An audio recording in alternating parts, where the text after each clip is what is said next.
I'm so glad to have this time to share with you all. This week we're going to go back into our series about love is. Over the last few weeks we've talked about a variety of things, but if you remember way back when, about 4 weeks ago, we talked about love being patient and love being kind. So we're going to continue that this morning. So our lesson today comes from 1 Corinthians chapter 13, verses 4 through 8. And I'm reading from the International Children's Bible. Love is patient and kind. Love is not jealous, it does not brag, and it is not proud. Love is not rude, is not selfish, and does not become angry easily. Love does not remember wrongs done against it. Love takes no pleasure in evil, but rejoices over the truth. Love patiently accepts all things. It always trusts, always hopes, and always continues strong. Love never ends. So this morning I want to focus on, instead of talking about what love is, what this passage tells us love is not.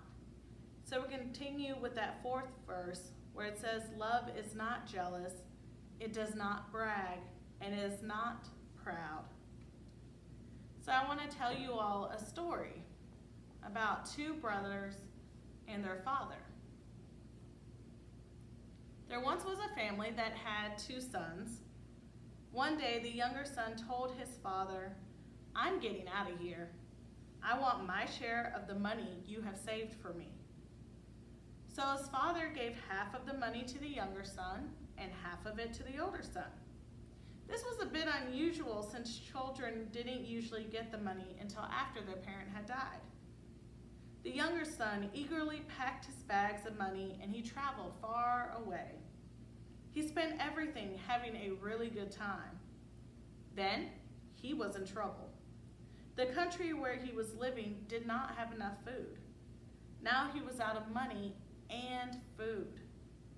He looked for a job. Finally, someone hired him to feed pigs. He was so hungry. He said he would have been glad to eat the pigs' food. But no one noticed and no one shared their food with him.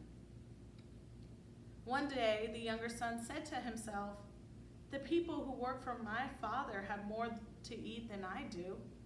I'm always hungry. I'm going home. I'll say to my father, 'I've done a bad thing. I spent all the money you gave me. I'm not a good son. I'll work on your farm if you'll just feed me.'" The son was walking down the road when his father saw him and came running to meet him. His father gave him the biggest hug and kissed him. The younger son told his father what he had planned to say. Instead of being angry, his father started planning a party. He told all his servants, "Bring the best of everything you have for my son. A robe, a ring, and new sandals. Fix a wonderful meal so that we can celebrate. You see, my son was lost, but now he has come home." And so the party began. The older son was out working in the field.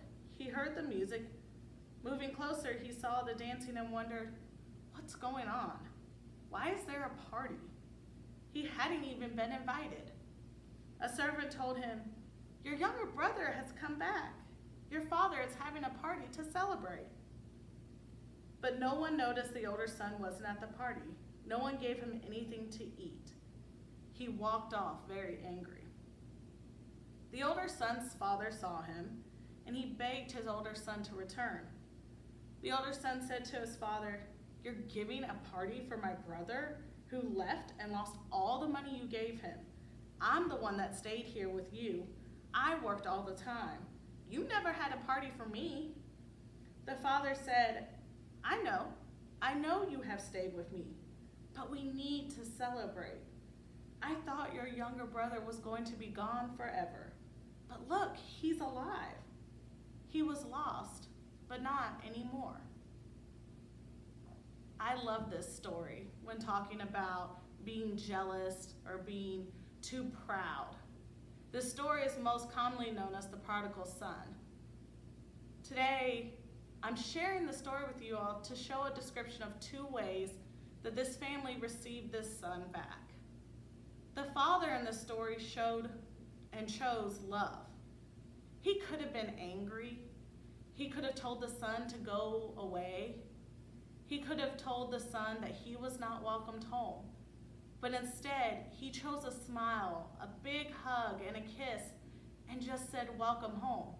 And furthermore, he said, let's have a party. Let's celebrate the fact that, yeah, you made all these choices, but you came home. You knew you could come home, and you did. And so the father chose this forgiveness and this love. Whereas the brother decided to be jealous. And to be honest, I can understand why he was jealous. Like he said, he worked really hard, he stayed faithful to his father, and he never got a party. However, how might the story have been different if the brother had also chose to just celebrate that his younger brother came home? You see, the brother's jealousy clouded his ability to see what was in front of him, which was that his family was back together, that his family was whole again. He also chose to be proud and to say, I did this and I did that, and what has he done? Rather than checking in on his brother and saying, are you okay? What happened? How are you? You see, that's a choice we get to make all the time. And right now, I'm sure it is so easy to be jealous of others. Maybe you hear about a friend who got to go walk on a trail outside that you wanted to. Maybe your sibling, your brother, your sister, isn't having to have to do as much work as you are. Maybe you're having to do more chores now than you did before. Maybe some of your friends are getting to go on vacation other places and you can't. It's easy to be jealous. But I want to invite you and challenge you to choose love instead. That rather than saying, it's not fair, they got to go on that walking trail and my parents won't take me, to check in with your friend and say, hey, that looks like a lot of fun. Can you tell me about it? Do you have pictures you can share? There's so many ways that we can show love to each other. So I invite you to go out into that world and continue showing the love that I know each of you do show and will continue to show. And try your hardest to not get jealous, even though I know it's really easy now that we're all at home. I hope you all have a great week.